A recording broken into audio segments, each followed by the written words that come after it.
Taib, baik, alhamdulillah Al-Ustadz Nafi Zainuddin sudah berada di tengah-tengah kita. Saya akan sapa beliau terlebih dahulu. Ahlan wa marhaban ya Ustadz.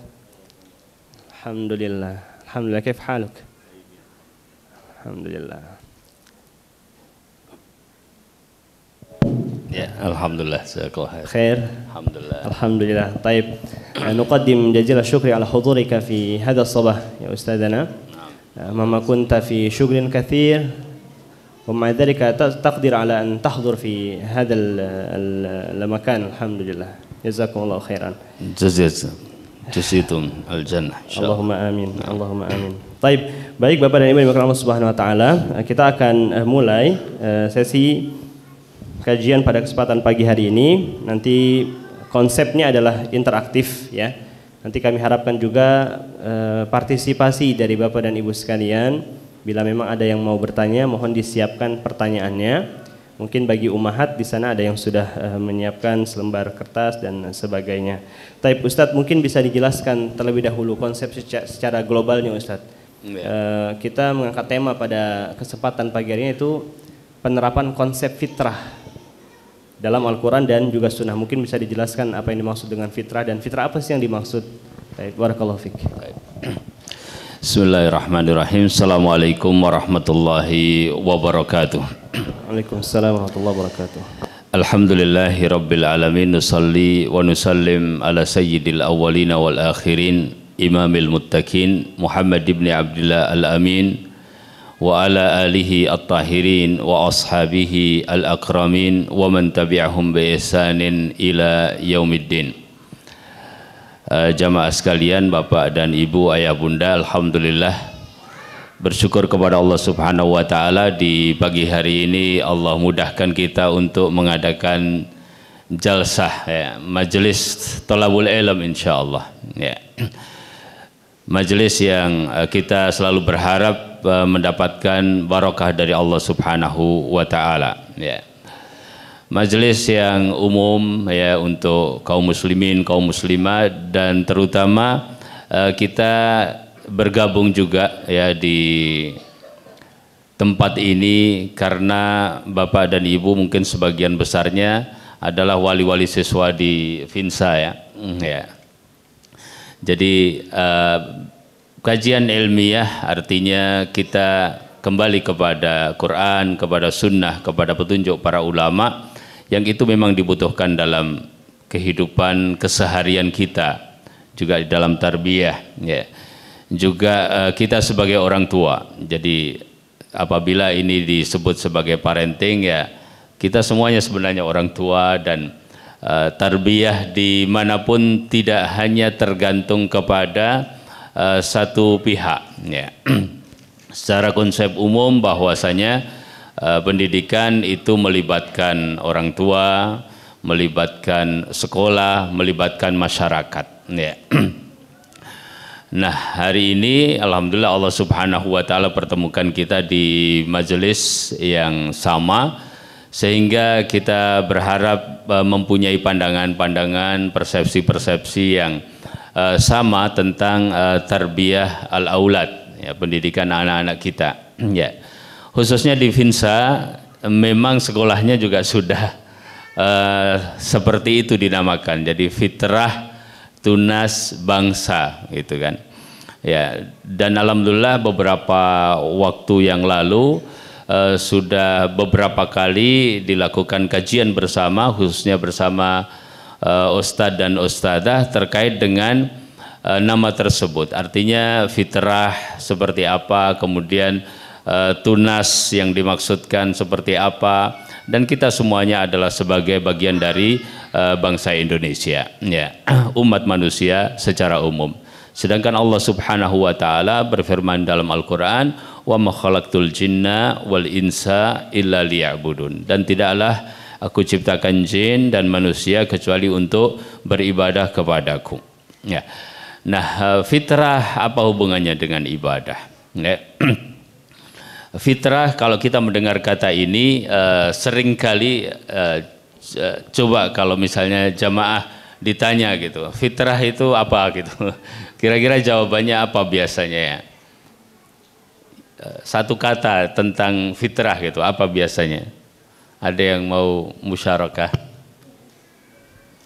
Fitrah itu apa? Biasanya orang bicara fitrah gitu, zakat fitrah. Ya. Kalau kembali ke fitrah apa? Gitu. Apa? Ada yang mau memberikan komentarnya, pendapatnya? Ya, jadi Bapak Ibu kalau pertama kali mendengar kata fitrah itu yang terbesit dalam benak Bapak Ibu itu apa? Dari kata fitrah. Suci, fitrah, ya. Suci. Ya. Ya, biasanya orang mengartikan seperti itu. Fitrah itu adalah suci gitu. Ya. Nah, saya ingin menjelaskan bahwasanya fitrah yang kita artikan suci itu sebenarnya dari kata apa? Maksudnya kita mengambil, insya Allah semuanya sepakat dari kata bahasa Arab kan gitu. Fitrah kan itu. Ya. Karena masuk ke dalam bahasa kita menyebutnya fitrah. Yang maksudnya adalah sama fitrah dan fitrah kan gitu. Tapi maksud saya bahwa perkataan yang masuk ke dalam bahasa kita dan berasal dari bahasa Arab, biasanya ketika kita berbicara tentang fitrah ini yang dimaksudkan adalah suci atau fitrah secara istilah kan gitu ya. Seperti ketika kita mengatakan tentang sholat misalnya ya. Sholat itu kan berasal dari akar kata ya, yang artinya sesungguhnya adalah doa ya, doa. Tapi kalau kita berbicara tentang sholat, maka selalu kita kembali kepada makna istilahnya, bahwa sholat itu ya amaliyah ibadah ya, dengan cara-cara tertentu ya, dengan syarat dan rukun tertentu yang dimulai dengan takbiratul ihram dan diakhiri dengan salam. Padahal secara bahasa sholat itu artinya adalah doa ya. Makanya Nabi Shallallahu Alaihi Wasallam ya diperintahkan oleh Allah Subhanahu Wa Taala ketika dalam zakat itu wasalli alaihim ya, dan doakanlah mereka. Katanya dalam ayat tersebut adalah salli ya, kata Allah Subhanahu Wa Taala, dari kata sholat tadi ya. Tapi orang bicara sholat ya tadi kembali kepada makna istilah. Begitu pula maksud saya dengan fitrah ya. Ketika kita bicara fitrah, maksudnya orang yang berbicara adalah kembali kepada makna istilah syar'i kan gitu ya. Bukan fitrah-fitrah yang lainnya, atau bukan fitrah yang diambil dari akar kata bahasa Indonesia, tapi kembali kepada bahasa Arab atau bahkan kembali kepada istilah.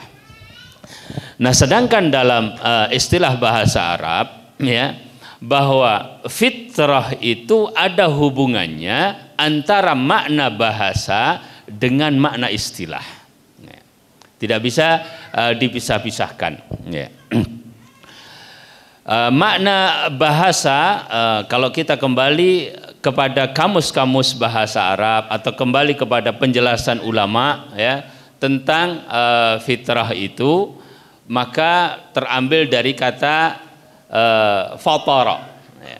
Ada huruf fa di sana, ada huruf ta dan ada huruf ra. Tapi kata fitrah yang memakai fa, ta, ra kemudian ta ya, ta marbutah atau ta fitrah begitu. Kalau kita cari di dalam Al-Quran, tidak ada di dalam Al-Quran kecuali hanya satu kata ya, kecuali hanya satu kata, fitratallahillati fataran nasa alaiha, dalam surat Ar-Rum ayat 30 ya. Nah, apakah yang satu kata itu berarti sesuatu yang sedikit disebut dalam syariat, berapa besar perannya di dalam tarbiyah kalau kita hubungkan demikian? Tidak juga ya.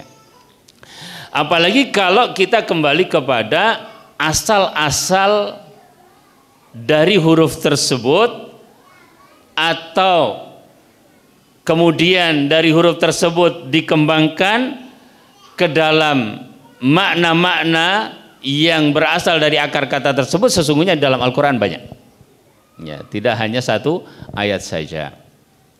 Contoh Allah Subhanahu Wa Taala ya berfirman idzas samaa'u fatarat, ya. Apabila langit infatarat. Infatarat itu pecah kan? Ya, pecah. Ya. Jadi salah satu makna dari fitrah itu adalah pecah, ya. Apa hubungannya, ya, dan bagaimana korelasinya dengan makna istilah, ya. Nanti mungkin kita bisa jelaskan. Tapi ada satu ayat Al-Quran yang menyebutkan tentang makna tersebut, ya, infatarat, ya.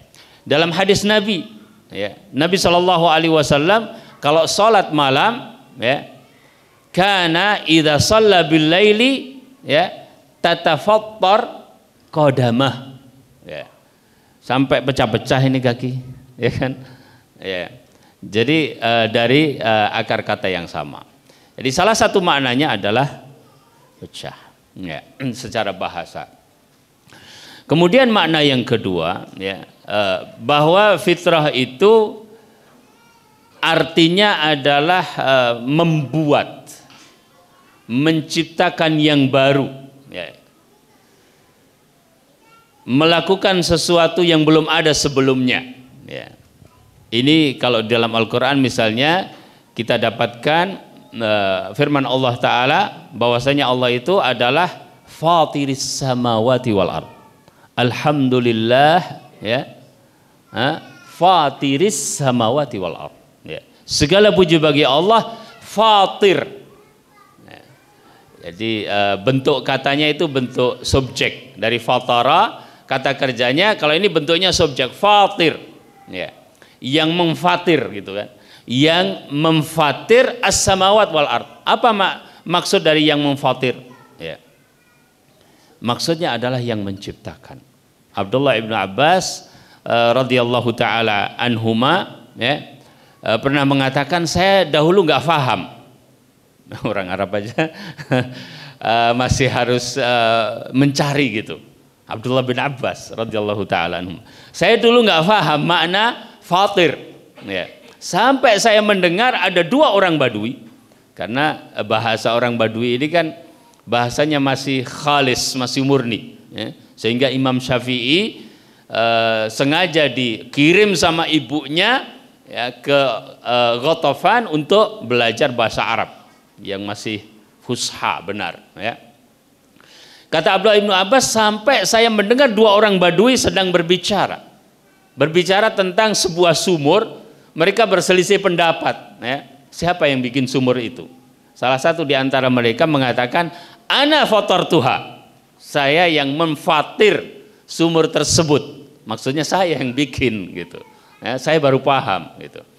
Dan di antara doa iftitah itu apa? Wajjahtu wajhiya lilladzi fataras samawati wal ard, ya, aku hadapkan wajahku kepada yang menciptakan langit dan bumi. Jadi secara bahasa makna yang kedua adalah menciptakan, membuat yang baru.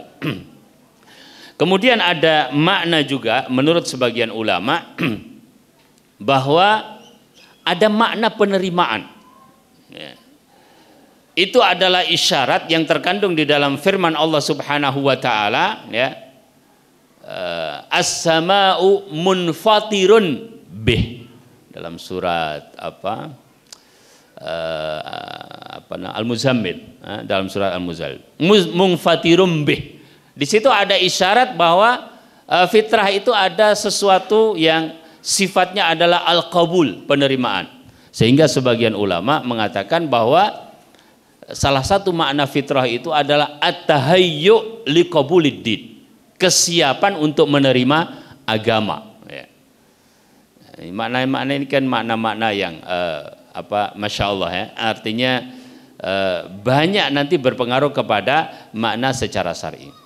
Kemudian satu lagi, secara bahasa makna fitrah itu adalah sesuatu yang baru saja, ya, yang belum berubah, yang masih orisinil, ya, karena bisa dikatakan dalam tanda kutip masih segar. Orang Arab kalau bilang misalnya futur, ya, al-futur dengan dhammah pada fa-nya itu artinya adalah air susu yang baru diperah. Nah, itu namanya futar.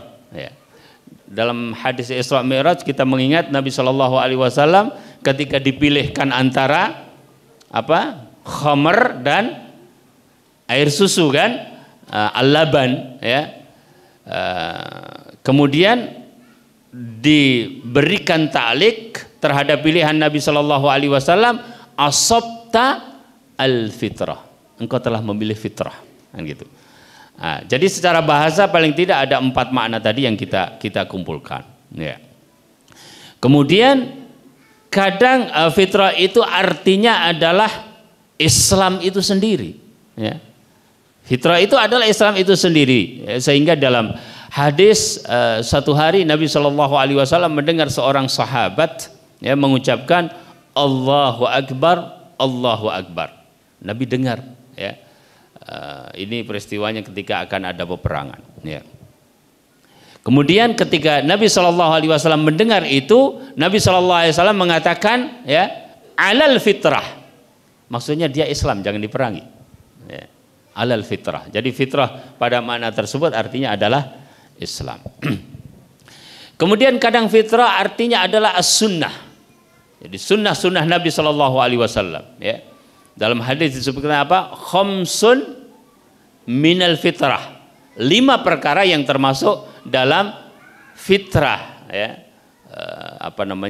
Memelihara jenggot, ya, membersihkan gigi dan seterusnya. Ya, khamsun minal fitrah. Ya.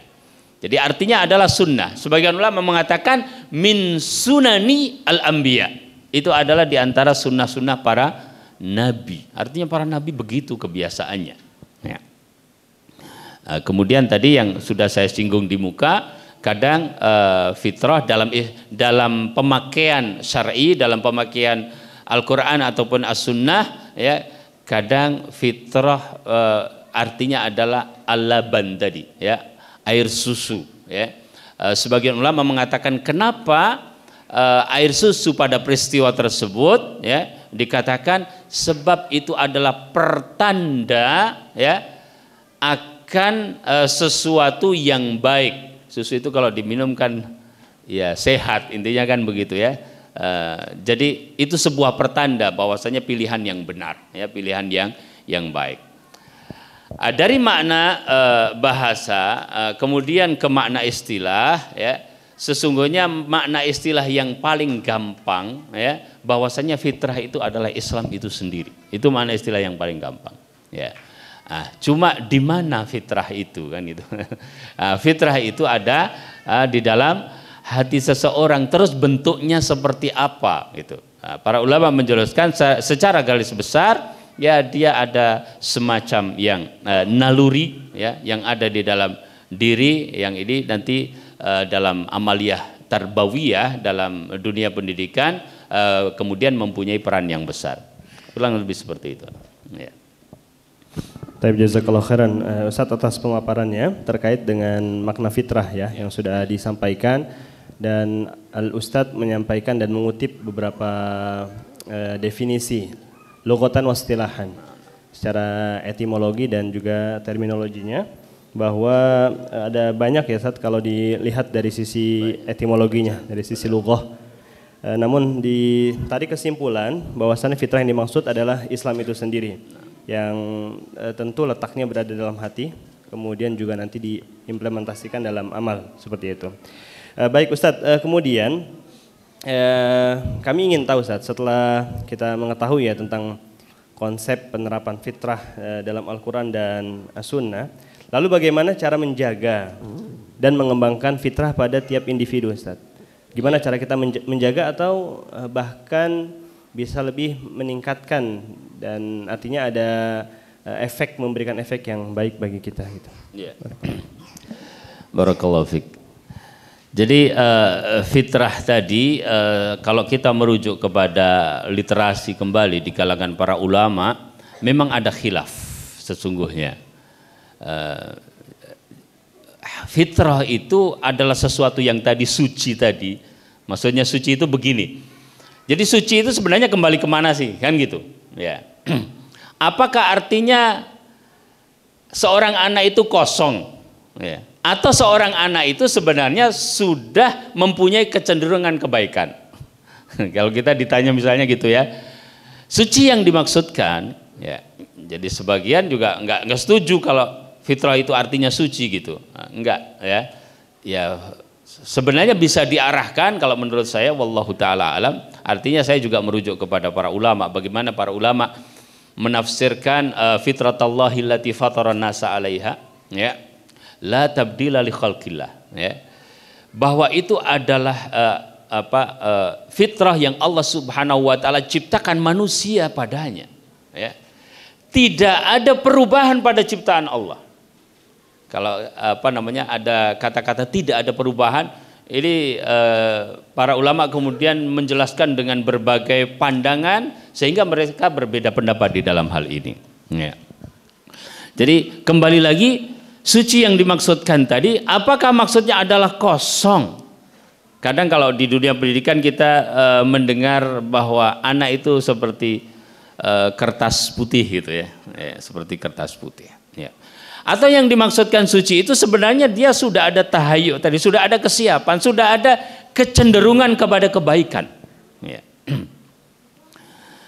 Nah, dari perbedaan itu intinya panjang, ya. Para ulama menyebutkan tidak banyak buku secara khusus yang berbicara tentang itu, tapi dalam tafsir mereka, dalam sebagian tulisan mereka dibahas tentang hal itu, ya.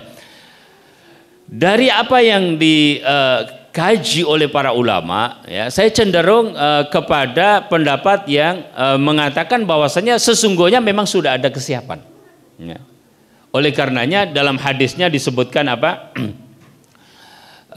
Kullu mauludin yuladu ala al-fitrah fa abawahu yuhawwidanihi au yumajjisanihi au yunassiranihi au kama qala sallallahu alaihi wasallam, ya. Setiap anak itu dilahirkan di atas fitrah, dalam keadaan fitrah. Maka kedua orang tuanya lah yang bisa memberikan perubahan, ya kan? Menjadi Yahudi, menjadi Nasrani, menjadi Majusi Nasrani. Kok tidak ada di situ, ya, misalnya menjadikannya Muslim? Enggak, kan gitu.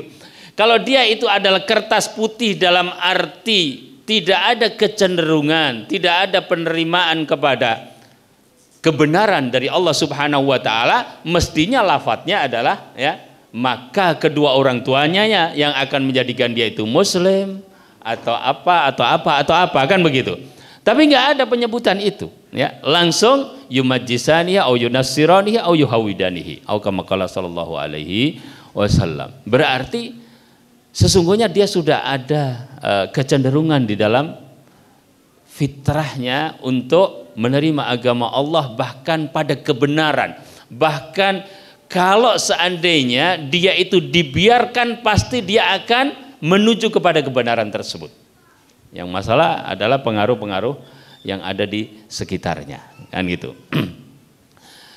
Nah, bagaimana menjaganya? Ya, kalau di diskusi kita bersama Ustadz dan Ustadzah ini, fitrah itu artinya ada, kemudian fitrah itu bisa tetap lurus, fitrah itu bisa mengalami penyimpangan, maka fitrah itu perlu dijaga, maka fitrah itu perlu diarahkan, dikembangkan dan seterusnya, ya. Nah, yang dijelaskan oleh para ulama, ya, yang pertama bahwa fitrah ini bagaimana menjaganya. Kalau pertanyaannya terkait dengan menjaganya, yang pertama adalah dengan cara at-tafakkur, ya, wat-tadabbur, ya, bertadabbur, mengambil pelajaran yang baik, ya, dari kekuasaan Allah Subhanahu wa taala, ya.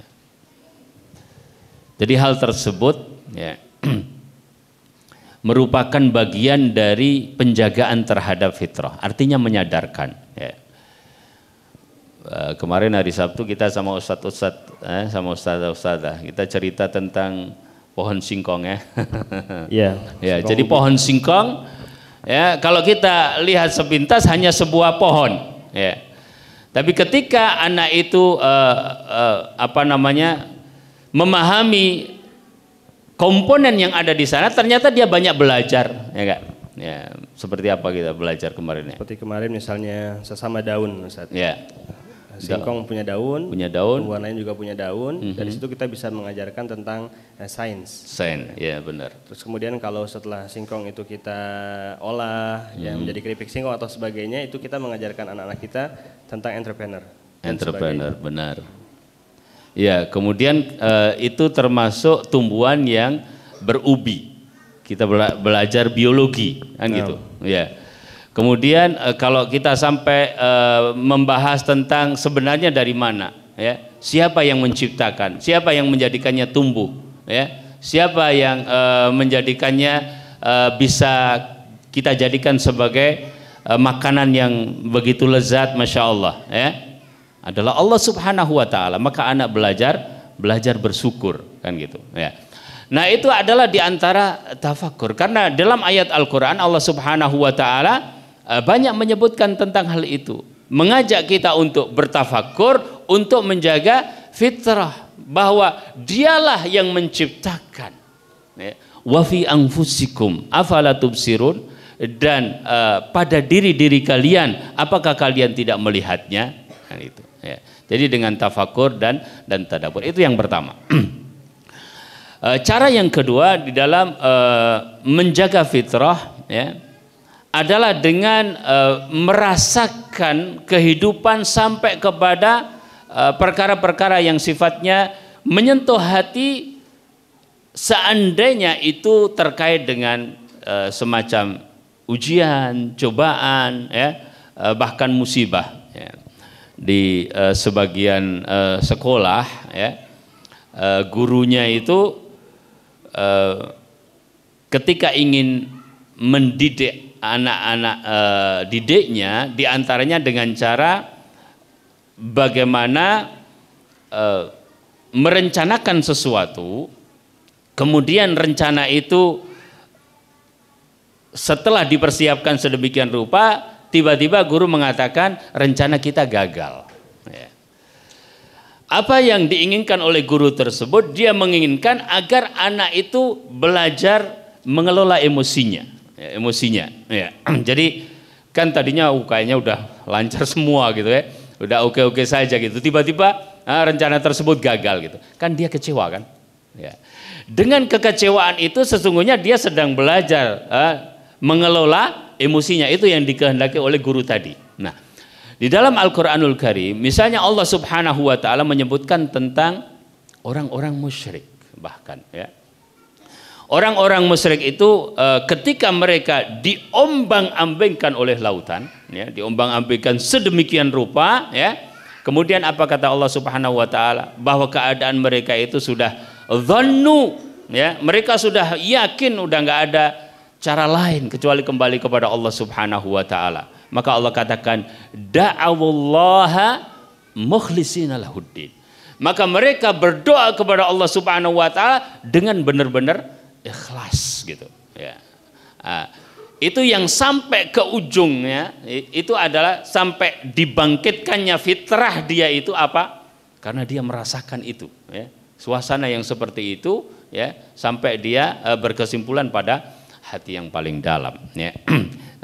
Bisa kita sebut bahwa terbangunkan fitrahnya itu gitu. Itu cara yang kedua.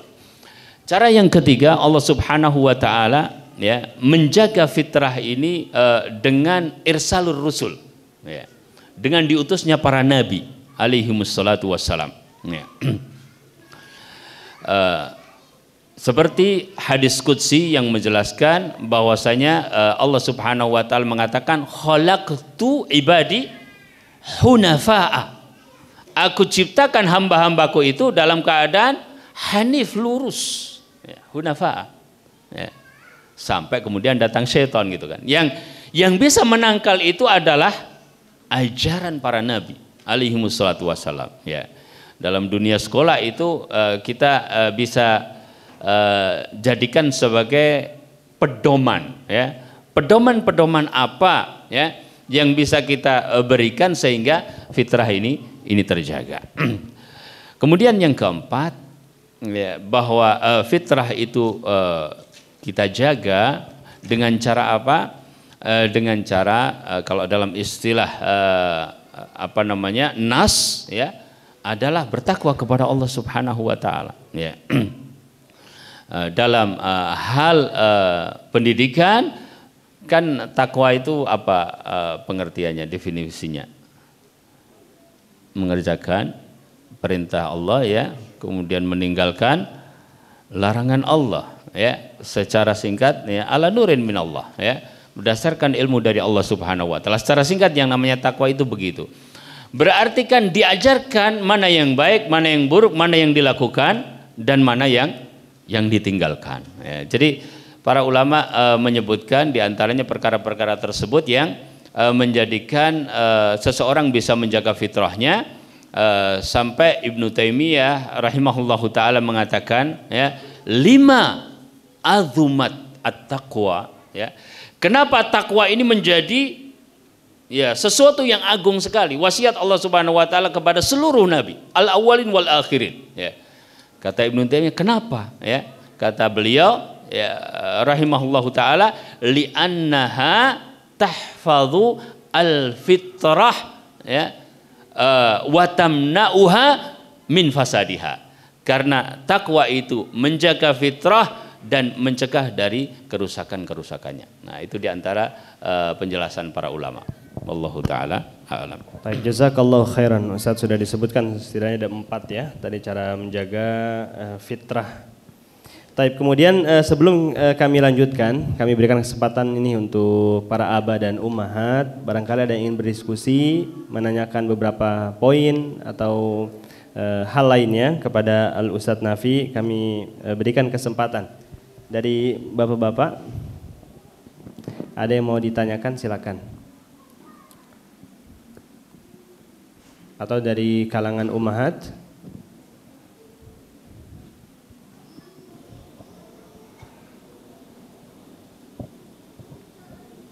Ya, silakan. Mas Ilyas, tolong.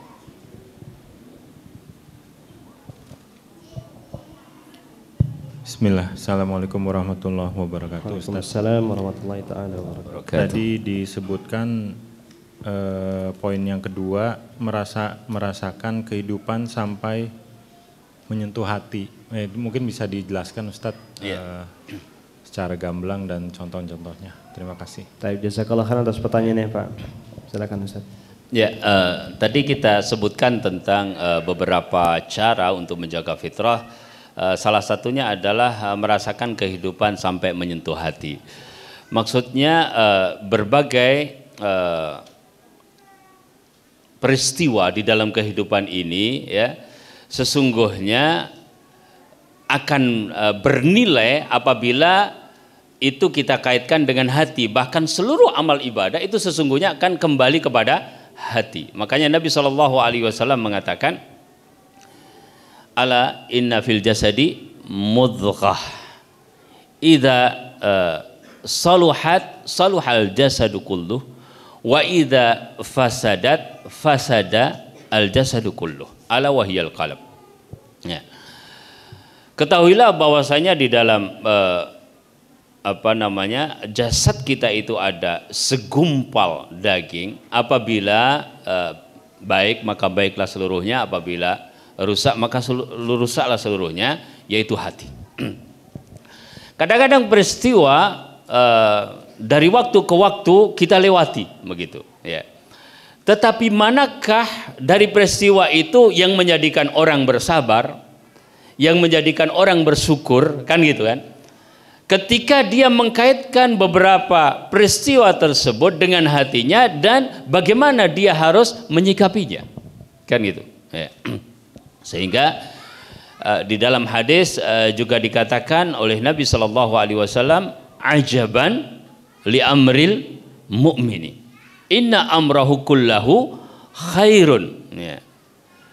In asabathu sarra'u syakara fakana khairan lahu wa in asabathu dharra'u sabara fakana khairan lahu. Ya. Ajaban li amril mu'minin. Sungguh mengherankan ini perkara orang mukmin, ajib, ya. Perkaranya seluruhnya baik. Kalau ditimpa kelapangan dia bersyukur dan itu baik baginya, kalau ditimpa kesempitan dia bersabar dan itu baik baginya, ya. Dan tidak setiap orang bisa merasakan seperti itu. Makanya Nabi Shallallahu Alaihi Wasallam mengatakan, ya, innama as-sabru bitasabbur wal hilmu bitahallum. Yang namanya sabar itu dengan melatih dirinya untuk bisa sabar, ya. Yang namanya bijak itu melatih dirinya untuk bisa bersikap lembut dan bijak, gitu. Nah, itu maksud saya, ya. Ya.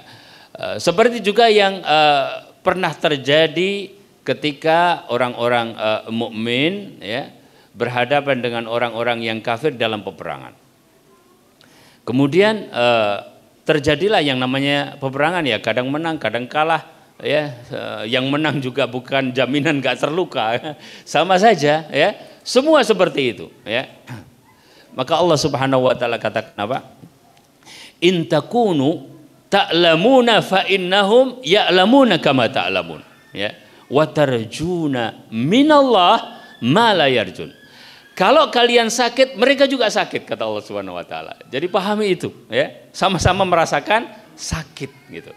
Tapi ada sesuatu yang berbeda dari sekedar merasakan sakit, ya, kata Allah Subhanahu wa taala, ya. Apa itu, ya? Wa tarjuna minallah ma la yarjun. Engkau bisa berharap kepada Allah, mereka nggak bisa, ya.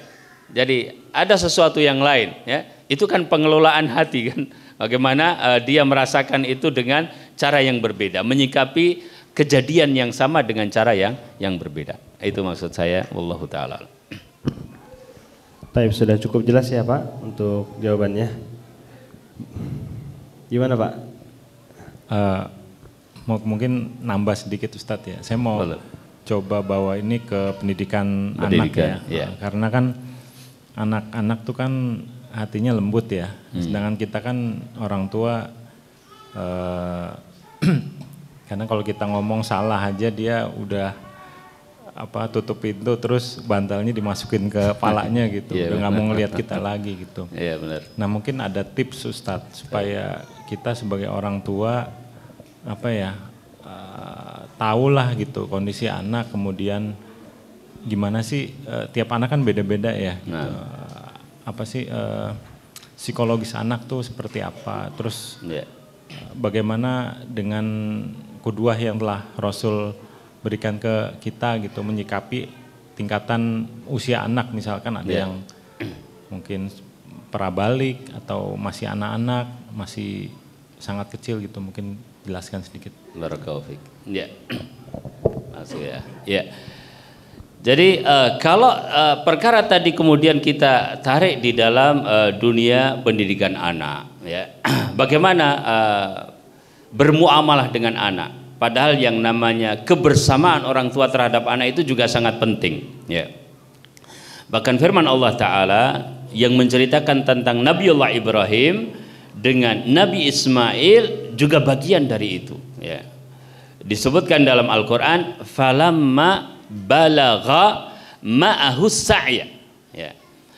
Ketika Ismail ini dewasa atau mulai, ya, menginjak usia tersebut, ya, ma'ahu, bersama dia, yakni bersama Ibrahim, yakni bersama bapaknya, ya. Ulama mengatakan bahwasanya di situ ada kebersamaan, ma'iyah, berarti orang tua selalu menyertai. Nah, itu juga berpengaruh di dalam pendidikan. Nah, penyertaan tersebut seperti apa? Ya, kita di rumah misalnya, ya, bermuamalah dalam waktu yang sama kepada kakaknya yang sudah SMA, ya, adiknya lagi yang sudah SMP, adiknya lagi masih SD, adiknya lagi mungkin masih usia TK, ya. Ya, ada mungkin lagi di bawahnya, kan gitu, ya. Kadang-kadang kita memang harus berupaya agar tidak melakukan kesalahan dalam bermuamalah dengan usia yang berbeda itu. Jadi termasuk yang dianjurkan kepada kita sesungguhnya memang mengetahui perkembangan usia ini. Ya. Kita berbicara dengan anak dewasa tidak sama dengan berbicara terhadap anak kecil. Rasul Shallallahu Alaihi Wasallam ketika berbicara dengan anak kecil, ya kadang seperti jongkok. Ya. Kenapa? Supaya terjadi kesetaraan. Ya. Tidak dianggap sesuatu yang berbeda jauh gitu. Nah, di dalam hal ini tadi ada pembagian usia. Kalau secara umum dalam Islam, dalam ilmu psikologi mungkin ada pembagian yang lain. Ada secara umum di dalam Islam itu adalah ada yang namanya marhalah tufuliyah, ya kan? Usia anak-anak. Ya. Kemudian marhalatu at-tamyiz, yaitu usia sudah mulai bisa membedakan antara yang baik dengan yang tidak baik, tapi dia belum balik. Ya, belum balik. Berarti usia mungkin 6 tahun, 7 tahun, ya, bahkan mungkin sampai 8 tahun. Kemudian setelah itu adalah marhalah al-bulugh, yaitu tahapan ketika dia sudah balik. Ya. Sudah balik ini bisa dikategorikan satu tipe karena tanggung jawab syar'i, tetapi bisa dipisah-pisah, ya. Dari marhalatu asyabab, ya, ini marhalah muda, syabab, ya, masih muda-muda, tapi muda itu ada khilaf, ya. Ada khilaf sampai usia berapa muda itu. Di antara khilaf yang terjadi itu sampai 40 tahun sampai 50 tahun. Kalau sampai 50 tahun saya masih muda ini. Ya. Tapi kebanyakan ya secara fisik itu 40 tahun, ya. Dan dalam Al-Qur'an juga usia 40 tahun ini kan juga sudah fase tersendiri, ya. Hatta idza balagha arba'ina sanah. Ya. Sampai kalau sudah 40 tahun. Kemudian setelah syabab itu ada marhalah syaikhukhah. Ya, marhalah sudah pantas dipanggil syekh gitu. Jadi syekh ini bukan syekh ilmu, ya, tapi karena memang sudah usia gitu kan dipanggil syekh. Ya. Kemudian setelah itu adalah kuhulah, ya, lebih dari itu usia 60 tahun dan seterusnya. Nah, dari perbedaan-perbedaan tersebut tentunya ada perbedaan-perbedaan perlakuan. Ya. Sebagian ulama, seingat saya dinisbatkan kepada Sufyan Ats-Tsauri, beliau adalah ahli hadis, ya, mengatakan, ya, sahib ibnaka sab'an, ya, wa adib ibnaka, keliru saya, la'ib ibnaka sab'an, wa adib ibnaka sab'an, wa sahib ibnaka sab'an. Ya. Kata sabak itu 7, maksudnya 7 tahun. Jadi beliau membagi secara garis besar ada 7 tahun yang pertama, 7 tahun yang kedua, kemudian 7 tahun yang ketiga. 7 tahun yang pertama tadi masuk dalam hal tersebut tufulah, tamyiz gitu, ya. Ya. Itu laib, ajaklah dia bermain. Ya. Jadi memang dunianya masih banyak bermain, menurut kita bermain gitu. Tapi sesungguhnya mereka sedang belajar kan, ya. Mereka bermain Lego, ya. Itu dia mungkin sedang belajar banyak hal di sana. Dia bermain di lapangan, ya. Dia juga sedang belajar di sana, ya. Sesungguhnya dia sedang belajar, tapi perlakuannya adalah dengan dunia mereka, laib, ya. Setelah itu adib ibnaka sab'an, mulai masuk kepada marhalah berikutnya setelah tamyiz, ya. Maka adib yang lebih dominan bukan permainannya, ya, tetapi yang lebih dominan adalah masuk perkara-perkara yang kaitannya dengan, ya, adab, ya, berarti pedoman, berarti dikenalkan kepada aturan. Kalau anak-anak kecil lupa terus disampaikan aturan, memang belum masuk, ya, mereka. Tapi pada usia berikutnya sudah mulai masuk tuh. Maka tamyiz itu sudah bisa membedakan yang benar dan yang tidak benar, yang baik dan yang nggak baik, yang santun nggak santun, yang manfaat nggak manfaat, itu sudah mulai Maka dalam Al-Quran juga sudah ada adab isti'dzan kan, masuk ruangan orang tua sudah ada adabnya di situ. Tapi yang namanya anak-anak ya nggak ada. Dia ya paling pembiasaan boleh, tapi nggak bisa disalahkan anak-anak. Dia belum mengerti itu ya, belum dominan pada anak-anak tadi. Jadi ini adalah sampai usia 14 tahun, berarti kalau usia tersebut adalah usia balik ya, awal balik bagi perempuan mungkin ya, bagi laki-laki mungkin sudah balik ya, ala kulli hal sampai usia remaja awal ya, atau sebagian ulama ya masa-masa mau balik sampai masa puberitas ya. Itu 7 tahun yang berikutnya. Bukan berarti tidak diajarkan yang lain, tapi didominasi perkara-perkara tersebut ya. Jadi lebih mengena, kemudian dia lebih ingat dan seterusnya. Adapun 7 tahun berikutnya ya, sudah mulai sampai usia 21 sampai nanti selanjutnya ya adalah sahib. Sahib itu jadikan dia sahib, teman ya.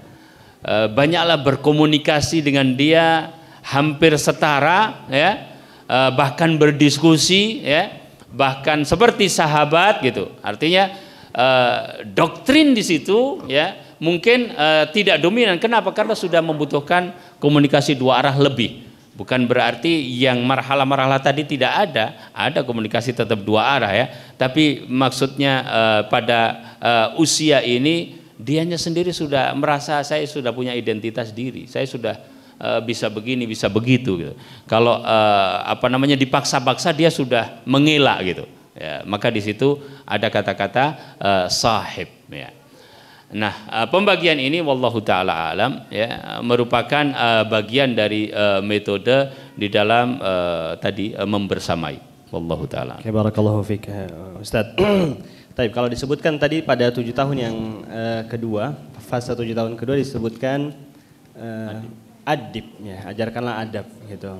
Nah, kalau kita melihat dari anak-anak di sekolah Ustaz, di tingkat SD, maka tentu mereka kan akan masuk pada fase 7 tahun yang kedua ini. Iya. Gitu. Ini ada pertanyaan dari Umahat ya.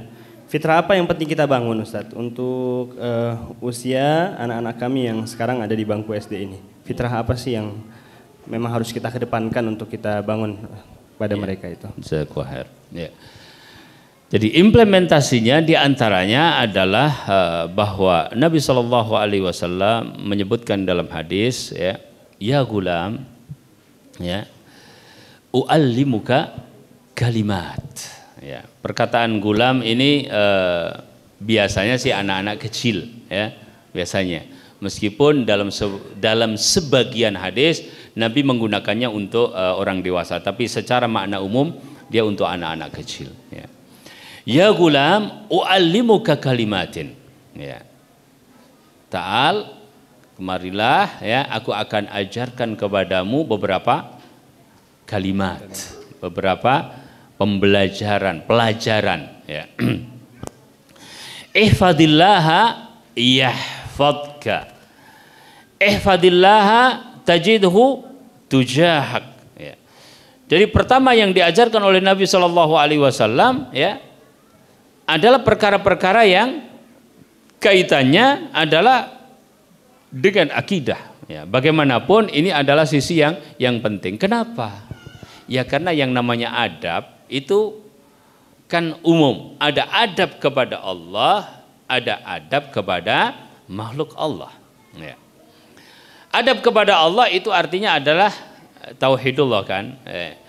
Sedangkan adab kepada makhluk-makhluk Allah ya, adab kepada Nabi kita khairul khalqi sallallahu alaihi wasallam, kemudian adab kepada sesama manusia secara umum ya, kemudian adab kepada makhluk-makhluk Allah yang lain sampai kepada binatang, tumbuhan dan seterusnya.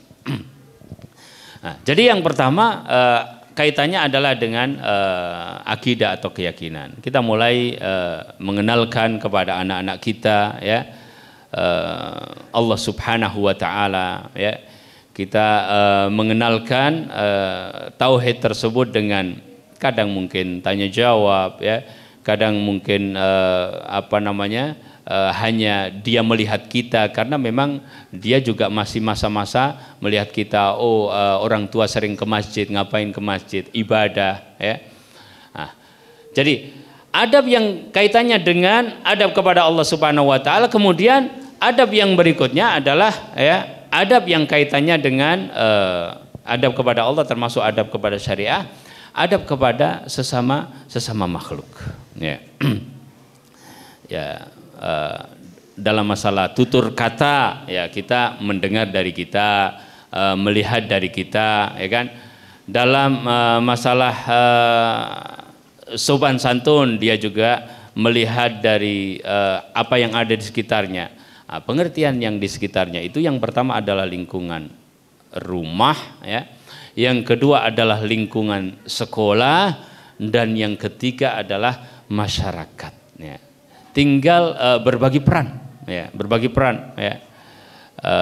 Makanya dalam hal ini, ya, nanti mana yang sangat dominan, bisa jadi masyarakat, ya, kita memang idealnya sampai kepada masyarakat, tapi paling tidak adalah rumah dan juga sekolah, ya. Usia tadi kaitannya dengan adab tadi, ya, adab-adab tersebut, ya, bisa disesuaikan dengan kira-kira kalau kita buat kurikulum misalnya, ya, maka di sekolah itu, ya, dibagi-bagi, ya, kelas 1 misalnya bahwasanya dia cukup misalnya mengenal Allah dan asma Allah dengan cara menghafal saja, ya. Ya. Dia belum paham benar untuk makna yang lebih dalam dari itu, ya. Tapi dia selalu mendengar tentang itu. Aisyah radhiyallahu taala anha ya, menceritakan dahulu ayat-ayat yang pertama kali turun kepada kami, ya, adalah ayat-ayat tentang akhirat, ya. Wa ana jariyatun tal'ab. Padahal aku waktu itu masih anak kecil, ya, jariyatun tal'ab, ya. Tentang hari akhirat, tetapi bagaimana porsi hari akhirat yang diberikan kepada anak-anak, ya, disesuaikan dengan daya tangkap dia, ya. Tidak bisa kita terlalu detail, malah kadang-kadang dia takut, ya, sampai ngeri gitu, seakan-akan benar-benar besok itu akan terjadi gitu. Ya, kita belum sampai seperti itu, ya. Kita masih global saja. Dia usianya masih usia 7 tahun kan, ya. Ya, 7 tahun masih perpindahan dari tamyiz kepada mau balik, ya. Hal-hal yang konkret dia masih, untuk imajinasi sudah ada tapi belum dominan, ya. Yang nyata-nyata saja itu yang dia bisa lakukan, ya. Kadang-kadang dia tanya tuh, pahala itu apa gitu kan. Kita sendiri menjelaskan pahala itu adalah bingung misalnya seperti apa, ya. Intinya bahwasanya orang yang berbuat baik itu nanti juga dapat kebaikan dalam bentuk yang lain misalnya gitu, ya, lebih konkret. Wallahu taala. Barakallahu fiik Ustaz. Masih berkaitan dengan pengajaran adab nih Ustaz, ya. Maraknya tontonan dewasa, ya. Kemudian mudahnya akses internet yang dapat dijangkau oleh siapapun yang memiliki handphone dan semisalnya gitu, ya, membuat anak-anak ini zaman sekarang mungkin cepat lebih kayak dewasa gitu loh, Tat.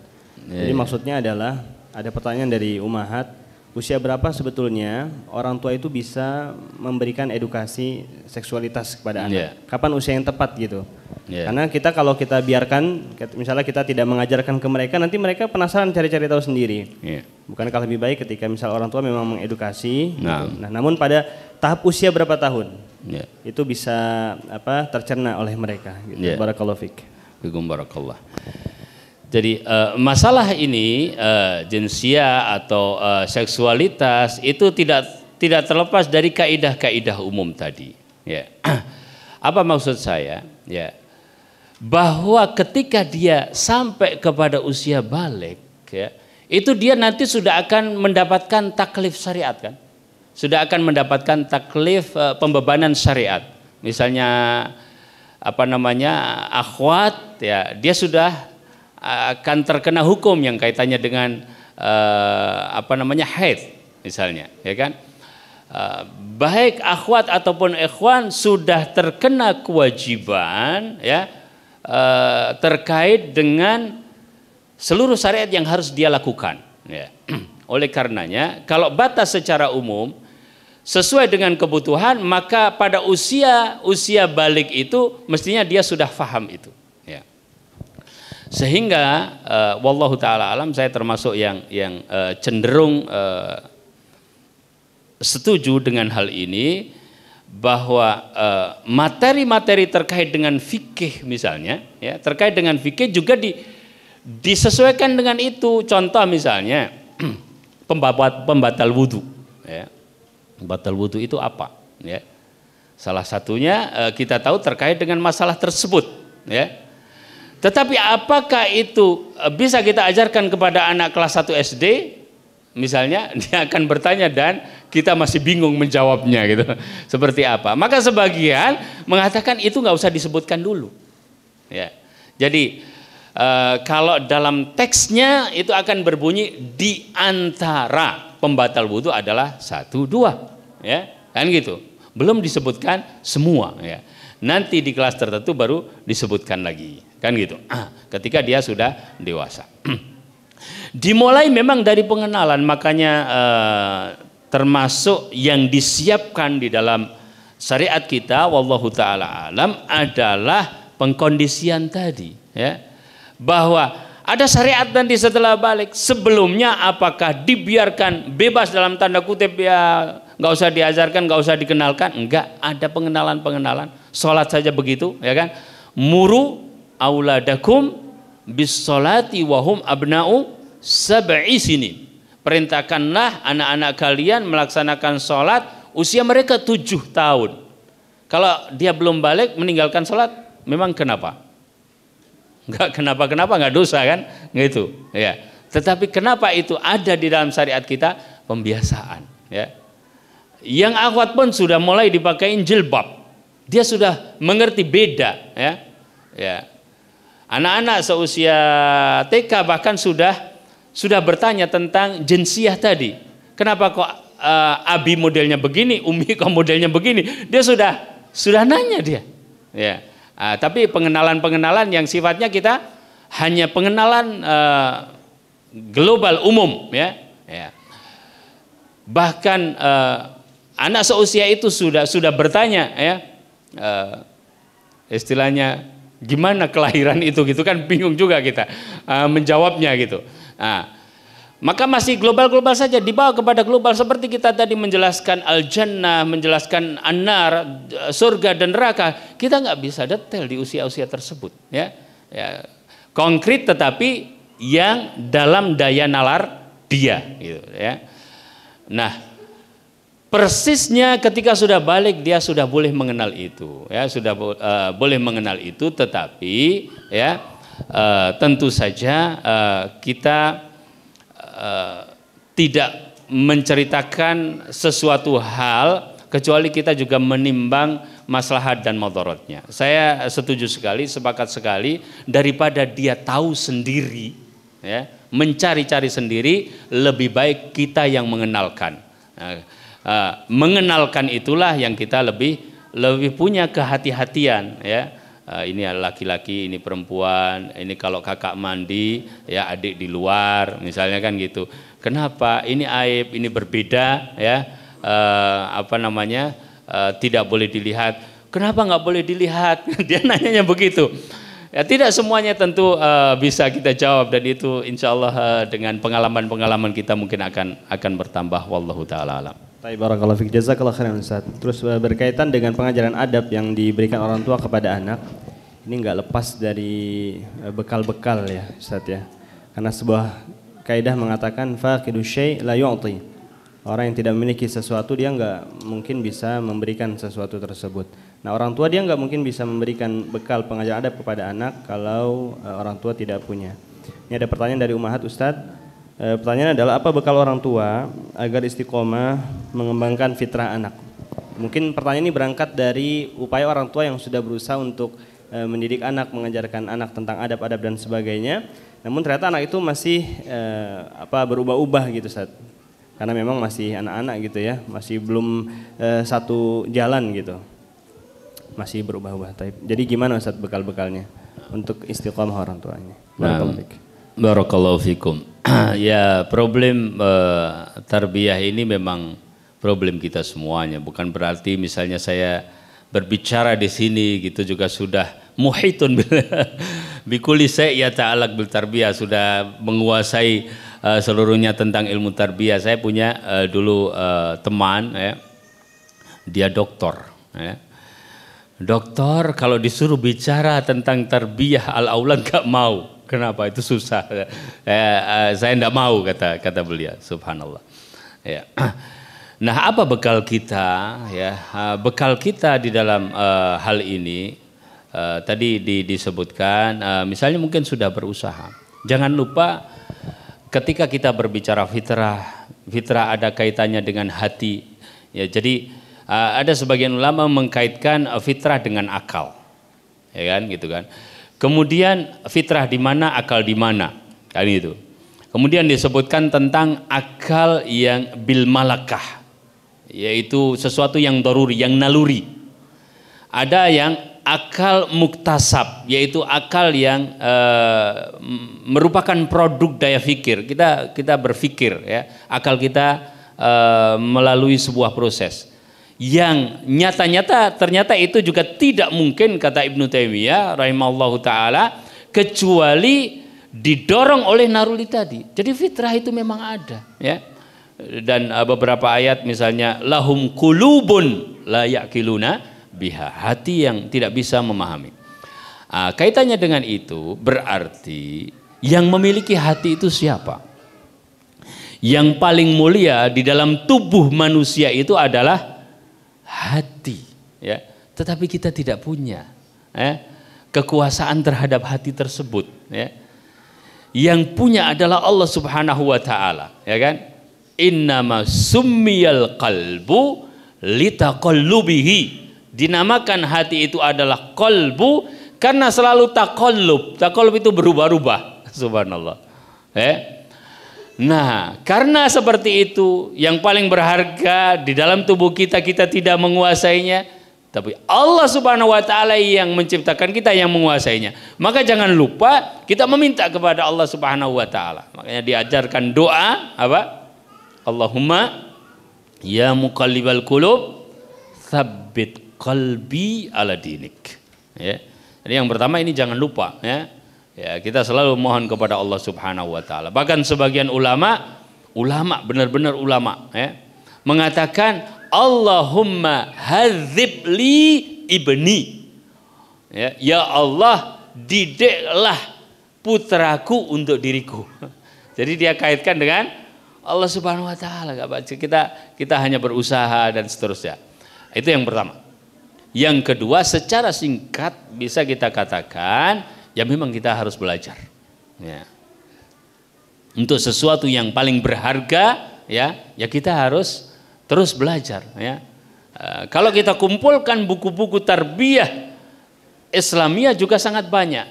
Jadi mereka para ulama terus berusaha mengkaji tentang hal tersebut, ya. Jadi bekal yang kedua secara singkat adalah, ya, kita selalu membaca buku tarbiyah Islamiyah, ya, tarbiyah Rasul Shallallahu Alaihi Wasallam, dan itu referensinya banyak dan para ulama berusaha menjelaskan karena kan memang itu dipahami yang pertama dari nas Al-Quran, yang kedua dari nas hadis Nabi Shallallahu Alaihi Wasallam, dan yang ketiga adalah dari sirah Nabi Shallallahu Alaihi Wasallam yang kemudian menjadi simpulan-simpulan para ulama. Allahu taala.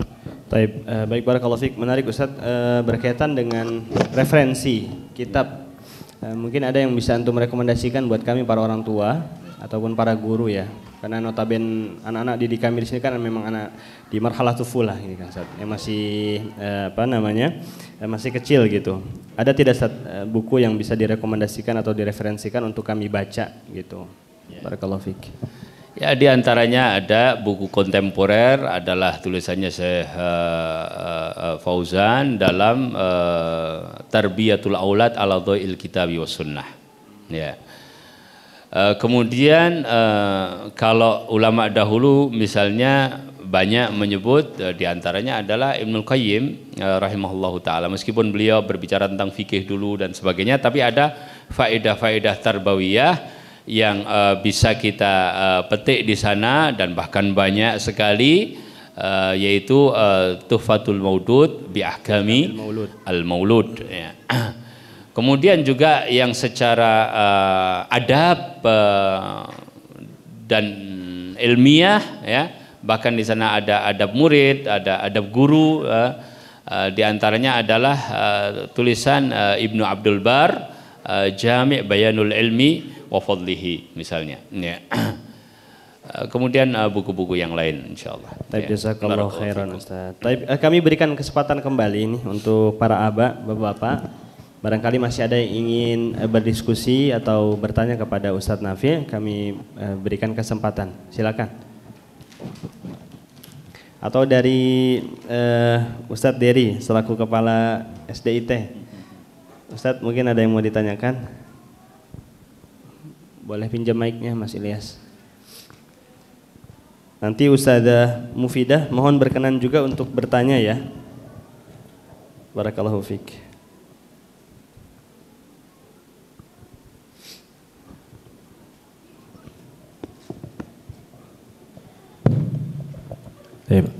Syukran atas waktunya.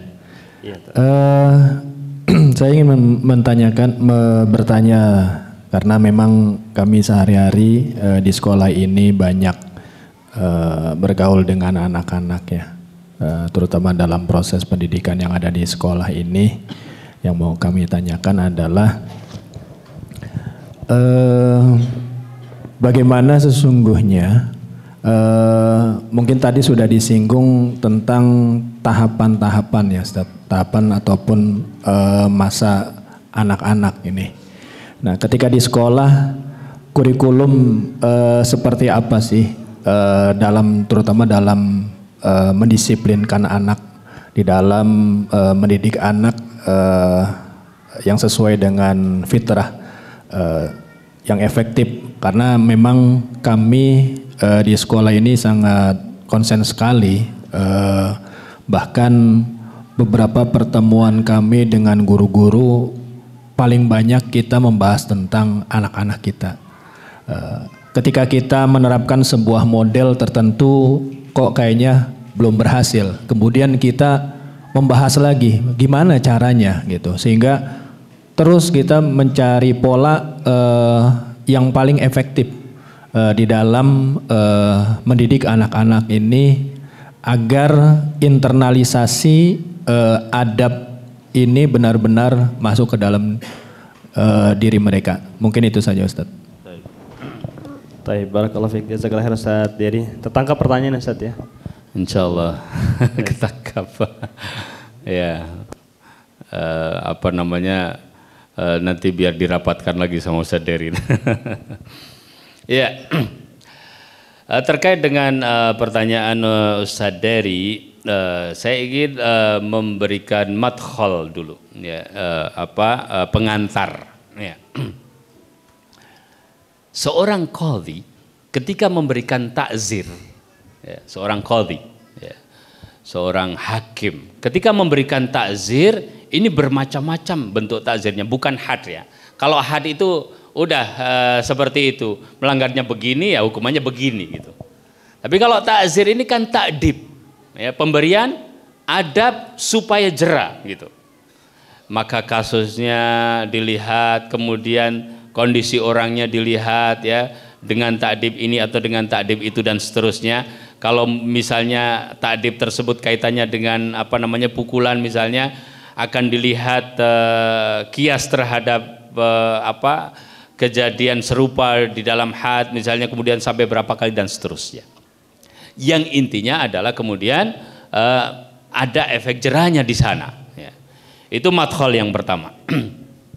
Pengantar yang pertama. Pengantar yang kedua Allah Subhanahu wa taala membedakan ya objek dakwah ya, semua yang didakwahi itu dalam 3 kategori besar ya.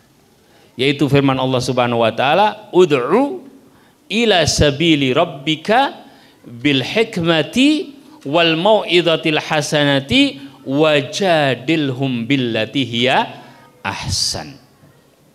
Ya. Serulah menuju jalan Rabbmu ini, yang pertama dengan hikmah, yang kedua dengan mau'izah hasanah, dan yang ketiga dengan mujadalah tapi dengan cara yang baik. Ya. Siapa yang didakwahi dengan hikmah, siapa yang didakwahi dengan mau'izah hasanah, siapa yang didakwahi dengan mujadalah. Ya, itu kan kategori besar ya. Yang didakwahi dengan hikmah adalah mereka yang sudah mencari kebenaran. Kalau saya tanya misalnya, di antara anak-anak itu ada nggak yang nurut gitu? Ada gitu. Ada nggak yang sifatnya harus banyak diomongin dulu? Ada kan gitu. Dan seterusnya dan seterusnya. Ya. Siapakah yang akan mengelompokkan kelompok ini ke dalam kategori yang pertama, ke dalam kategori yang kedua, ke dalam kategori yang ketiga, ya, adalah guru atau dai kalau di dalam masyarakat, ya. Kemudian diterapkanlah sistem tadi. Oh, kalau kelompok ini cukup ya didakwahi dengan hikmah ya cukup sudah. Gitu. Oh, kalau yang ini nggak bisa, ya. Ini harus dengan cara yang berbeda, ya. Hikmah itu kalau dalam kategori dakwah tadi dia udah cari kebenaran, ya.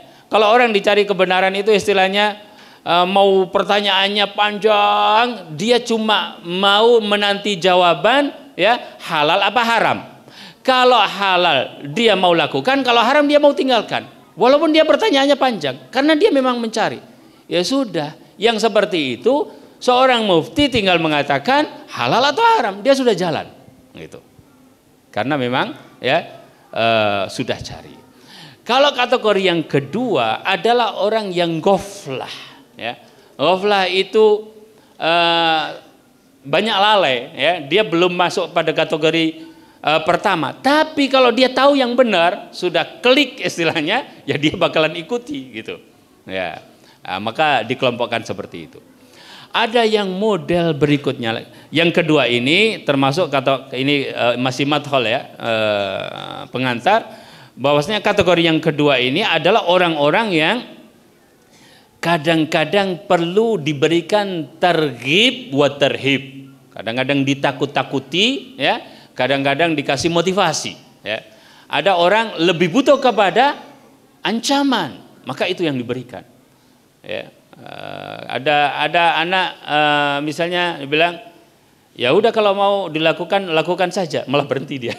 Gitu. Ada anak yang kalau kamu tinggalkan itu, ya kamu akan dapat ini, dia lakukan itu, misalnya gitu ya. Jadi kadang butuh targhib, kadang butuh tarhib. Misalnya, yang paling tahu itu siapa?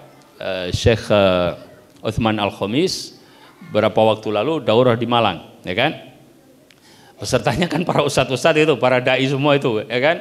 Ya, kemudian di antara pertanyaannya itu bagaimana kita menerapkan metode terhadap objek dakwah itu, ya. Kata Syekh Uthman Al-Khamis, tidak bisa disamakan, ya. Yang paling tahu itu pakai metode yang mana tentang hikmah itu ya kamu sendiri, kan gitu. Artinya dialah yang bergaul, ya. Dia tahu orang ini pantasnya pakai ini, ya. Dia masuk kategori ini, itulah yang dia yang paling tahu. Nggak bisa kasus tersebut langsung dibawakan kepada Syekh, saya mengatakan oh, kamu pakai ini, belum tentu pas, ya. Ya. Jadi lihat sikonnya itu. Yang ketiga adalah model orang yang mujadalah billati hiya ahsan. Ngeyel anak-anaknya kan, misalnya orangnya kalau dalam dakwah gitu, itu diajak diskusi, ya, sampai dia merasa puas, yang tidak disebutkan dalam ayat tersebut, tetapi tersirat, ya, dalam ayat tersebut adalah yang nggak masuk 3 kategori tadi. Ini kategori super, ya kan? Yang keempat, yang seperti itu kadang-kadang ya disebutkan oleh para ulama, itulah kenapa ada hukuman yang keras, kenapa ada musibah yang sifatnya peringatan yang keras untuk orang-orang yang masuk kategori keempat, ya. Nah, dari dua madkhal tadi, dari dua pengantar tadi, ya, maka anak-anak sebelum tamyiz itu lebih dominan diberikan keteladanan. Jadi mereka ngelihat gurunya, ngelihat ustadznya, ustadzahnya, ngelihat orang tuanya, itu yang lebih masuk kepada diri mereka. Ini qabla tamyiz, ya.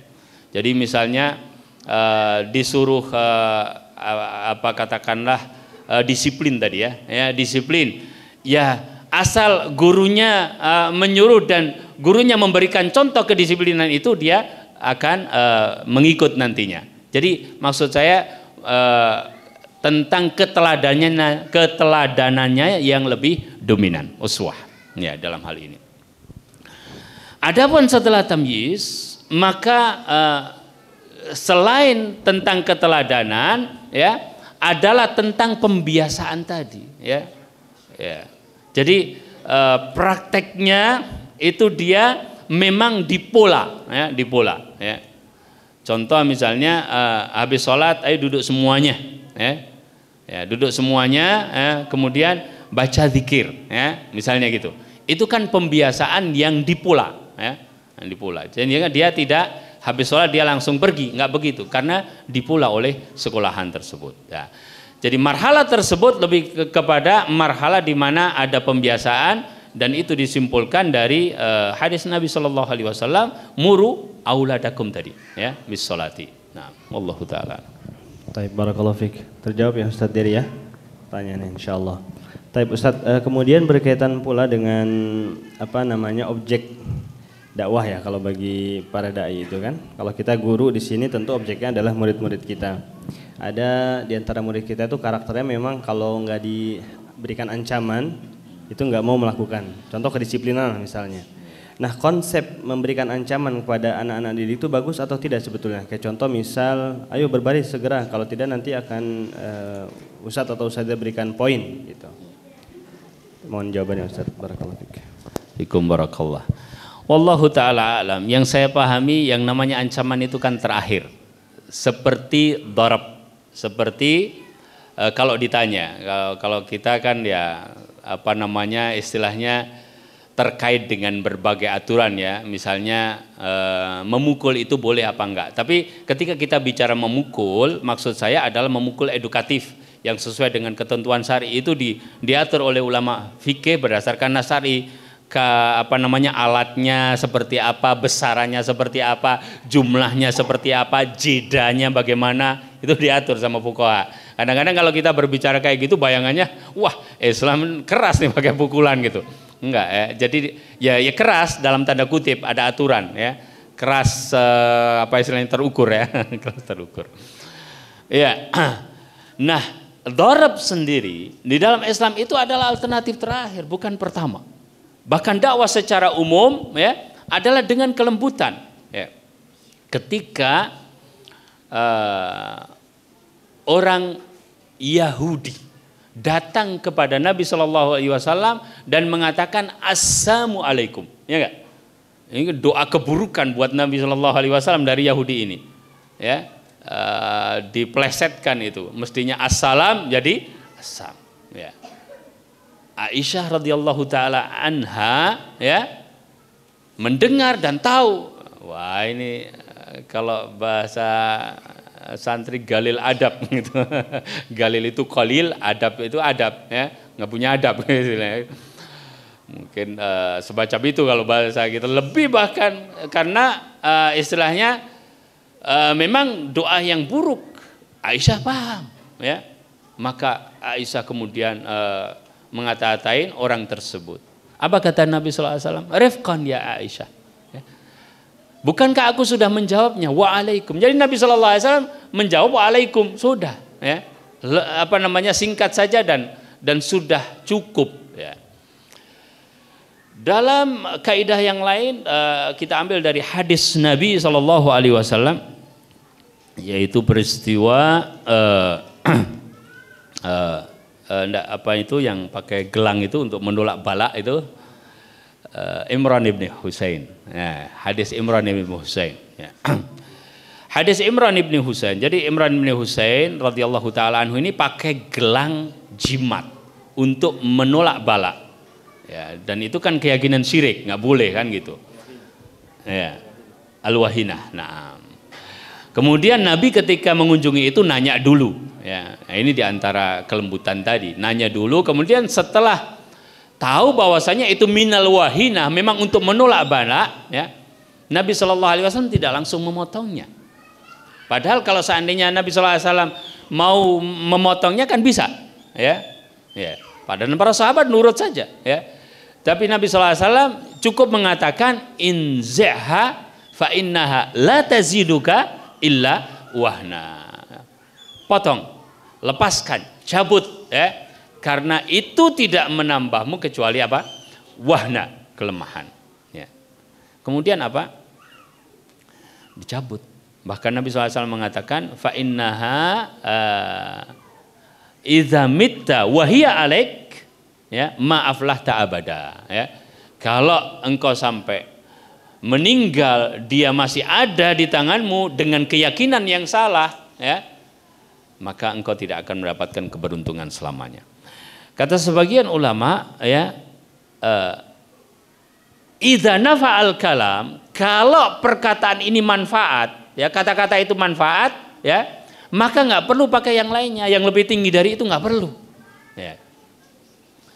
Jadi Ibnu Taimiyah rahimahullahu taala juga mengatakan bahwasanya al aslu fid dakwah ar-rifqu fi muamalatin nas, bahkan muamalati al-kufar. Pada asalnya bermuamalah kepada siapapun, termasuk kepada orang-orang non-muslim, itu adalah dengan kelembutan. Ya. Jadi awal itu selalu seperti itu. Ya, saya ketemu berapa waktu lalu sama seorang guru, ya, seorang guru dari KSA. Ya. Beliau ini 25, usianya kurang lebih sama seperti kita, seperti saya maksudnya. Ya. 25 tahun pengalaman mengajar, ya. Kata beliau, ya, anak-anak Indonesia sih gampang katanya.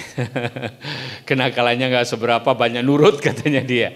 Ya nggak tahu, mungkin dia belum tahu juga kan, belum tahu seluruhnya, atau yang dia lihat dari zahir mayoritas orang Indonesia ya alhamdulillah banyak senyum gitu ya, kayaknya lembut-lembut gitu ya.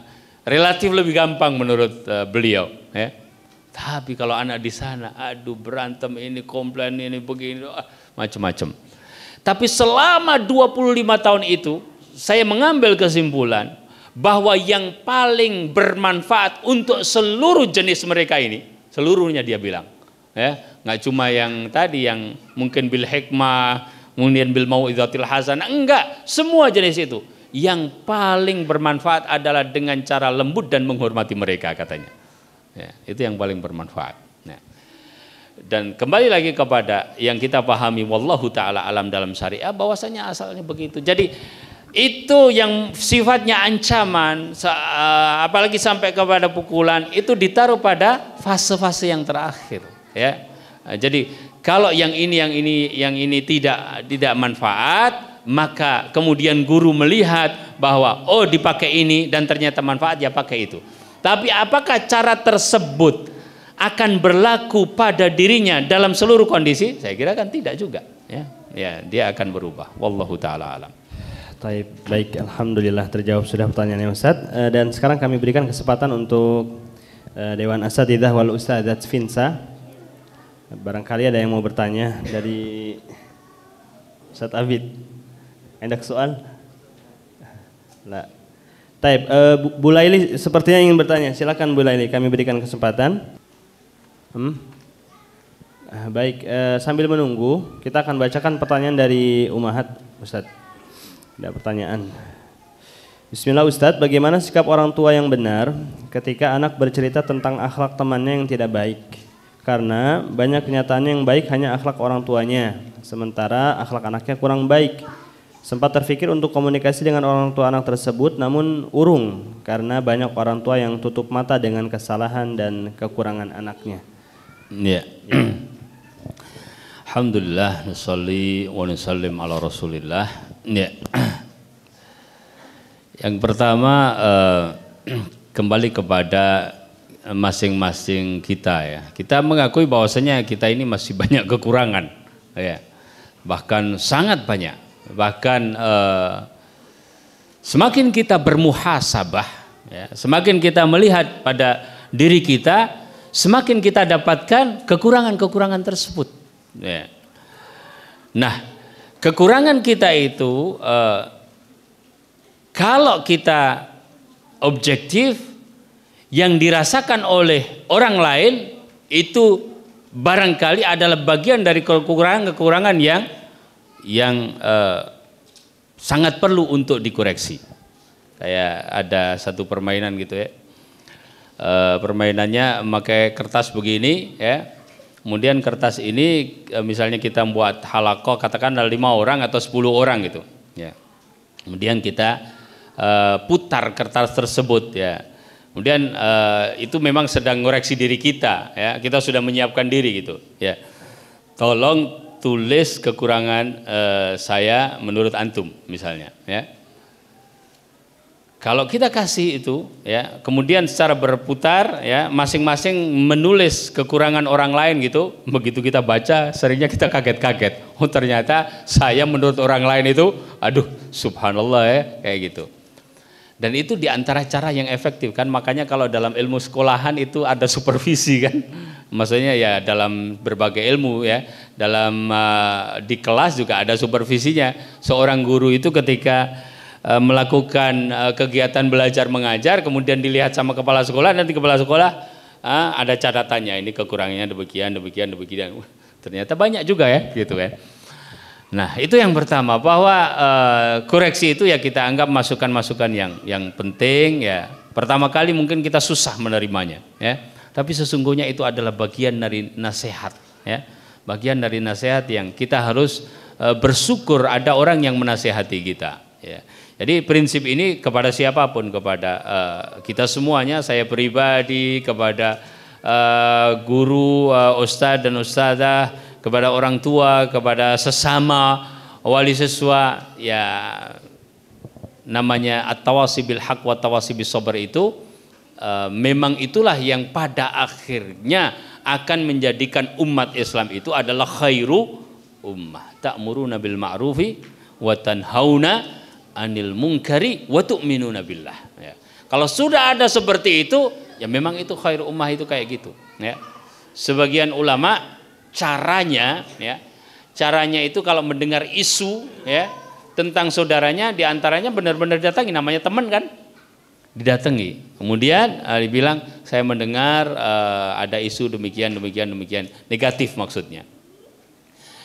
Kalau ternyata benar ya hendaklah engkau bertakwa kepada Allah ya.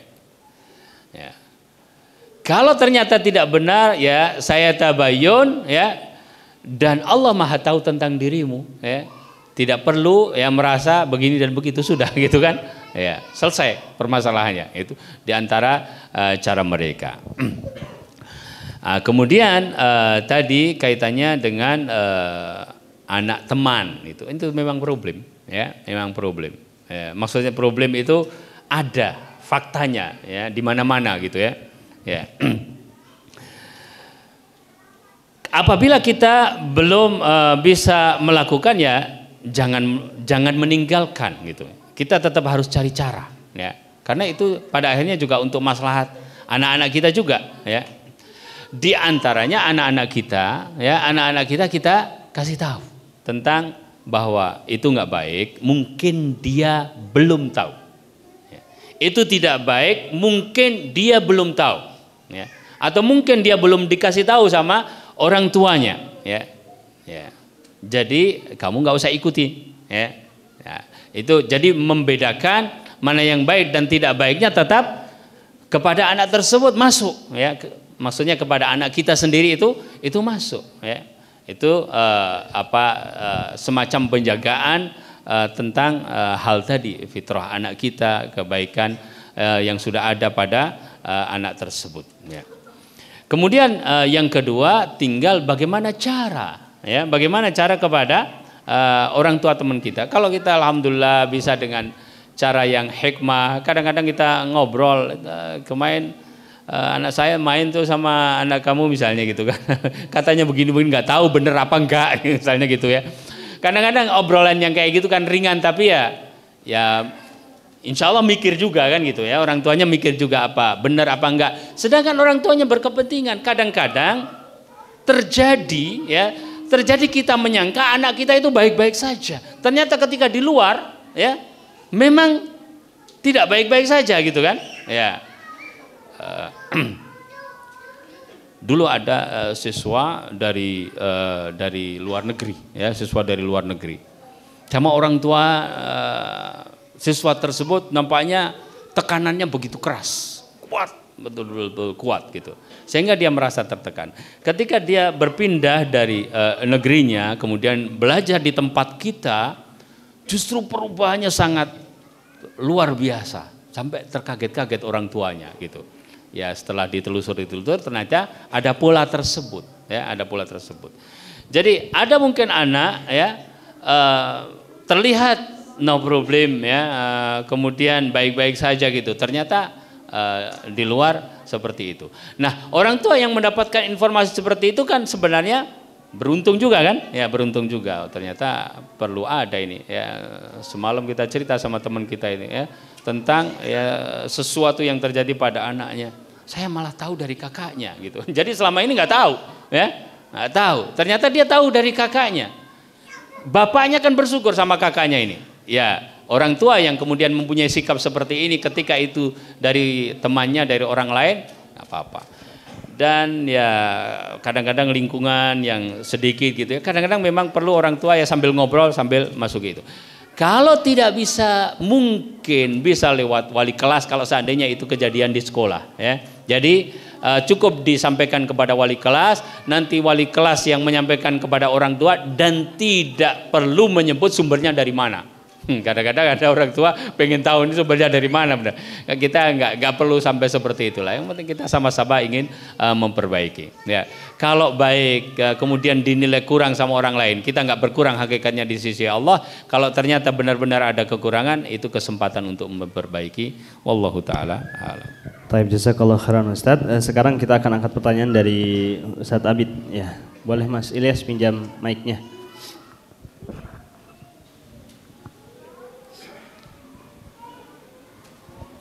Silakan Ustaz Abid. Bismillah, syukran atas waktunya Ustaz. Ya. Tadi sempat disinggung cara kita menjaga fitrah. Nah, kemudian kalau untuk kita yang dewasa ini kan kita agak mudah untuk mengetahui bahwasannya kita ini sudah menyimpang dari fitrah kita, seperti itu Ustaz. Nah, apakah pada usia anak-anak itu kita memiliki batasan-batasan, oh bahwasannya anak ini tanda-tandanya sudah menyimpang atau sudah sedikit berbelok, seperti itu Ustaz. Apakah ada tanda-tanda contohnya, misal oh anak ini sudah begini dan begitu, seperti itu Ustaz. Apakah ada batasan atau tanda ketika anak ini melakukan hal tersebut bahwasanya anak ini sudah agak berbelok, seperti itu Ustaz. Syukran. Alhamdulillah, nusalli wa nusallim ala Rasulillah. Jadi kalau kita kembali kepada bahwasanya fitrah tadi, kembali kepada al-haq, itu ada kesiapan dan ada potensi. Bahkan sebagian ulama mengatakan peristiwa-peristiwa itu bisa membangunkannya, seakan-akan dia tertidur ya, kemudian dibangunkan, kan gitu. Tetapi apakah cukup bahwa dengan makna fitrah yang tadi untuk menjalankan tugasnya sebagai hamba Allah Subhanahu wa taala? Ya tentu kita katakan tidak, karena harus dimaknai bahwa fitrah itu sendiri adalah Islam itu, yang kemudian dibimbing oleh syariat dengan diutusnya oleh para nabi, ya para nabi. Sehingga dikatakan para ulama kemudian juga berbeda pendapat, ya, ketika berbicara tentang ayat Allah Subhanahu wa taala, apa namanya? Wa kana al-insanu zaluman jahula. Manusia itu adalah zalum dan jahul, ya. Sangat zalim kepada dirinya dan sangat jahul, yaitu sangat jahil, ya. Itu maksudnya siapa, ya? Apakah manusia secara umum, padahal manusia tadi diciptakan dalam keadaan fitrah lurus, ya, atau sesungguhnya siapa yang dimaksudkan? Nah, sebagian ulama bisa merujuk misalnya kepada komentar Syekh Masyhur Hasan Salman ketika berbicara tentang mawaqif tarbawiyah atau arak tarbawiyah Syekh Al-Albani, ya. Bahwa yang dimaksudkan sesungguhnya adalah orang dewasa yang meninggalkan syariat, ya, atau orang dewasa yang tidak taat kepada syariat, gitu maksudnya, ya. Nah, ya kalau itu maksudnya ke sana kan indikator-indikatornya sudah jelas kan, ya, sudah jelas gitu. Jadi kalau fitrah itu dalam arti yang ada di dalam hati, ya, ya indikator-indikatornya mungkin susah, ya, untuk kita pahami. Itu bisa jadi membutuhkan tadi apa namanya mumarosah dakwah yang terus menerus, dan bisa jadi antara satu orang dengan orang yang lain berbeda. Kemudian ketika terketuk hatinya, ya, kemudian apakah kita akan langsung menjustifikasi bahwa dia sudah kembali ke fitrah? Tidak begitu kan, ya, prakteknya kan tidak seperti itu, ya.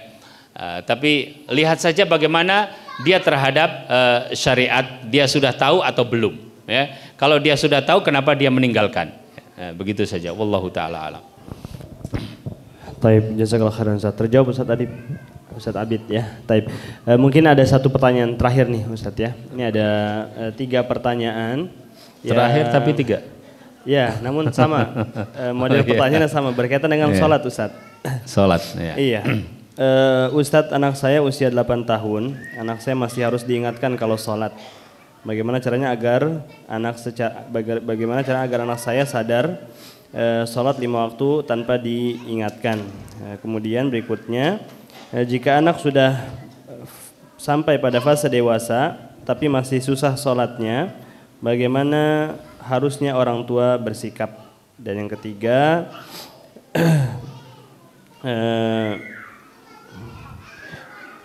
sebentar. Oh ya, Assalamualaikum Ustadz. Bagaimana menurut Ustadz tentang sistem reward and punishment untuk anak? Kalau anak mau sholat harus diberi reward, tapi kalau tidak mau sholat maka fasilitasnya semua dicabut oleh orang tuanya. Nah, sementara ana selaku orang tua ingin agar anak-anak itu sholat karena Allah. Mohon bantuannya Ustadz. Syukran, jazakallah khair. Iya, iya. Barakallahu fikum. Alhamdulillah, nusalli wa nusallim ala Rasulillah. Pada dasarnya beberapa contoh yang dilakukan itu ya boleh-boleh saja, ya. Artinya kan kalau itu kemudian cocok kepada fulan, tidak cocok kepada fulan, itu kan sudah kasuistik, ya. Tetapi beberapa cara tadi masih boleh-boleh saja, ya. Artinya bahwa seseorang dibawa kepada keikhlasan itu memang dengan berbagai cara, ya. Bahkan disebutkannya daya tarik tersebut, ya, tujuannya adalah juga untuk dia tertarik kepada balasan Allah Subhanahu wa taala yang sesungguhnya, ya. Kalau sekedar misalnya itu sebagai latihan, bukan berarti kan kita tidak bisa mengatakan oh ini anak sholatnya karena pengen dikasih hadiah, enggak juga, bahwa dia tahu bahwa itu wajib kok, dia tahu bahwa itu wajib, ya, kemudian dia melaksanakan itu. Seandainya pun ada kasus kayak misalnya orang yang belum masuk Islam kemudian diharapkan keislamannya dengan diberi zakat, kan nggak apa-apa, ya, ya. Jadi dia sedang dibawa kepada keikhlasan tersebut sesungguhnya gitu ya. Dan Allah Subhanahu wa taala Maha tahu ya. Setelah yang pertama kita berusaha, kemudian kita berdoa, kemudian dengan cara-cara itu. Kemudian bagaimana supaya dia sadar secara tersendiri? Ya, kesadaran itu kan juga dibangun ya, dibangun ya. Yang pertama kali bahwasanya kesadaran tersebut ya, akan ada pada diri seseorang ya, harus dipahami melalui proses ya. Tidak bisa kita berikan satu perkara kemudian dia langsung sadar ya. Kalau ada hal-hal kayak gitu kadang terjadi pada beberapa orang, ya alhamdulillah, fabiha wa ni'mah ya. Ada orang dulu ya cerita sama saya mau meninggalkan rokok. Intinya mau meninggalkan rokok gitu. Ustadz, saya meninggalkan rokok, pertama mendengar ceramah Ustadz Fulan, ini manfaatnya begini, madaratnya begini, saya belum tinggalin katanya gitu. Saya belum tinggalin. Terus saya mendengar Ustadz Fulan ini keborosannya seperti ini ya. Saya belum tinggalin. Sampai saya dengar ada Ustadz haram, tinggalkan. Saya baru tinggalkan Ustadz katanya.